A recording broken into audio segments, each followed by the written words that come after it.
Hello అండి. జ్యోత్స్న పారిజాతం ఎక్కడికి వెళ్లారు అనే దాని గురించి శివనారాయణ ఇంట్లో డిస్కషన్ జరుగుతూ ఉంటుంది కదా.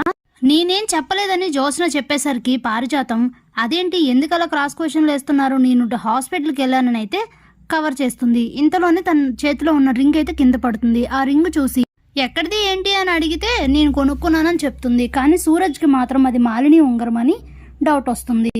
అంటే వీళ్ళు మాలిని గారిని కలవడానికి వెళ్ళారా అని అనుకుంటూనే అలాంటిది ఇంకెక్కడైనా ఉండొచ్చు కదా, ఆధారం లేకుండా మాట్లాడకూడదని అనుకుంటూ ఉంటాడు.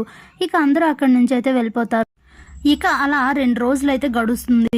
జ్యోత్స్న అయితే ఆ రోజు మాలిని అన్న మాటల గురించి బాగా ఆలోచిస్తూ ఉంటుంది. నీకు ఎప్పుడు ఏ హెల్ప్ కావాలన్నా చేస్తానని, అలాగే 5వ క్లాస్ చదువుకున్న దీప దగ్గర నువ్వు అసిస్టెంట్గా వర్క్ చేయడం ఏంటని, నీ భావన ఎగరేసుకెళ్ళిపోయింది దీపే కదా, తనకు రెవెంజ్ తీర్చుకోవా అని ఇవన్నీ మాటల్ని గుర్తు చేసుకుంటూ ఆలోచిస్తూ ఒక నిర్ణయం అయితే తీసుకుంటుంది. అప్పుడే గార్డెన్లోకి జ్యోత్స్న పారిజాతాన్ని పిలిచి మాట్లాడుతూ ఉంటుంది. గ్రాని, అసలు నాకు సపోర్ట్ చేసే వాళ్ళు ఎవరూ లేరు, నేనే అసలైన మేనకోడలనని మాలిని నమ్ముతుంది. కాబట్టి తన హెల్ప్ తీసుకొని దీపం తరిమేస్తే ఎలా ఉంటుంది అని అంటే, ఇంట్లో తెలిస్తే చంపేస్తారు అని అంటుంది పారిజాతం. తెలిసినప్పుడు సంగతి చూద్దాం.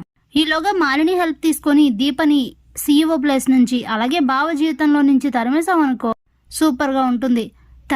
తన జీవితంలోంచి తరిమేయడం కష్టమే, కానీ కనీసం CEO ప్లేస్ నుంచి అయినా తప్పుకుంటుంది కదా, అప్పుడు చాలా బాగుంటుంది అని అంటే, ఈ కుటుంబాన్ని ముంచేయాలనే మాలిని ఆలోచిస్తుంది అని అంటే, ఈ కుటుంబం అయిపోతే మనకేం గ్రాని, మనం ఈ కుటుంబం కాదు కదా, మనం హ్యాపీగా ఉంటే చాలు, వీళ్ళు కుప్పగూలిపోయి ఏమైపోయినా పర్లేదు, వీళ్ళ ఆస్తులు పోయినా అవసరమైతే వీళ్ళ ప్రాణాలే పోయినా మనకు మంచి తప్ప చెడు కాదు అని చెప్తుంది.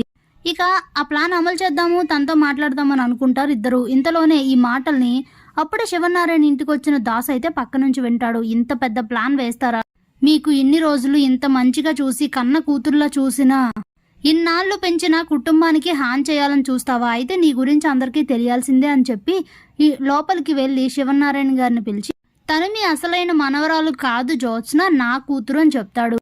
ఏం మాట్లాడుతున్నావు అని అడిగితే, కావాలంటే మా అమ్మని గట్టిగా అడగండి, పుట్టినప్పుడు బిడ్డల్ని మార్చేసింది నా కూతుర్ని మీ వారసురాలని చేసింది సుమిత్ర వదిన దశరథ అన్నయ్యల కూతురు దీప, తననేమో తీసుకెళ్లి బస్టాండ్లో వదిలేశారు అని అయితే చెప్పేస్తారు. ఒక్కసారిగా గట్టిగా పారిజాతాన్ని నిలదీసేసరికి తప్పనిసరి పరిస్థితుల్లో అయితే ఒప్పుకుంటుంది నిజాన్ని పారిజాతం. దాంతో అందరూ షాక్ అయిపోతారు. అలాగే సుమిత్రకి జ్యోత్స్న నా కూతురు కాకపోవడం ఏంటి అని చెప్పి ఒక షాక్ అయితే గురైపోతుంది. ఏదైతే జరగకూడదు అనుకున్నానో అదే జరిగింది అనుకొని అలా షాక్లో ఉండిపోతుంది జ్యోత్స్న.